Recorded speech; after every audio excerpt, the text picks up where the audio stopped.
16 మంది పిల్లలు బయటకు వెళ్ళిపోతున్నప్పుడు అంత స్వేచ్ఛగా బయటకు వెళ్ళిపోయారంటే మరి ఇక్కడ యాజమాన్యం ఏం చేస్తుంది? నిద్రపోతున్నారా? జీతాలు తీసుకుంటూ ఏసీ రూమ్లో చెప్పినట్టుగా చెప్పండి.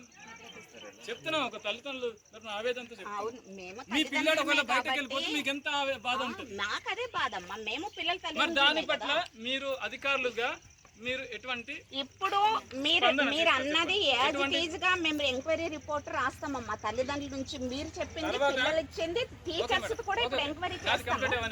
తర్వాత రీసెంట్ గా మొన్న పుట్టుపాయిజం అయిందన్న దసరాలో, అప్పుడు మీరు ఎంక్వైరీ చేశారా? చర్య తీసుకుంటే ఏ రకమైన చర్య తీసుకున్నారు? ఒకవేళ పుట్టుపాయిజమై పిల్లలు ఎవరైనా చనిపోయి ఉంటే పరిస్థితి ఏంటి? చనిపోలేదు కాబట్టి హ్యాపీ, ఆ దేవుడి దేవాలు అందరూ స్వేచ్ఛగా ఉన్నాం, మీరు కూడా స్వేచ్ఛగా ఉన్నారు. మరి ఇక్కడ స్టాఫ్ ఏం చేస్తున్నట్టు? రిపీట్ అవుతూనే ఉన్న సమస్యలు రిపీట్ అవుతూనే ఉంది. మీరు ఇది వరకు కూడా చర్య, మీరు కానీ పిఓ గారు కానీ కలెక్టర్ గారు కానీ చర్య తీసుకోలేదు. మరి ఎందుకంత నిర్లక్ష్యం? గ్రామం స్కూల్ అంటే అంత మూల ప్రాంతంలో ఉంది, అక్కడ ఏం కాదులే, అంత అయిపోతుంది అనుకుంటున్నారా? లేకపోతే ఇంకో విధంగా వర్తస్ పలుకుతున్నారా?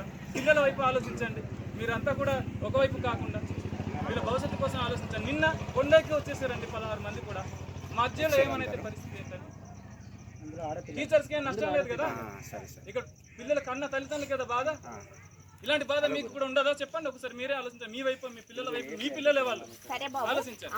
కాబట్టి ఇప్పుడు జరిగినటువంటి అన్యాయం మీరు చెప్పండి. ఓకే, చర్య తీసుకోవడం అనేది మేడం గారి వల్ల, నా వల్ల కాదు. మేము ఇక్కడ జరిగిన విషయాలు తల్లిదండ్రుల నుంచి, మీకు పిల్లల నుంచి, టీచర్స్ నుంచి జరిగినవన్నీ యాజ్ ఇట్ ఈజ్ గా మీరు చెప్పినవన్నీ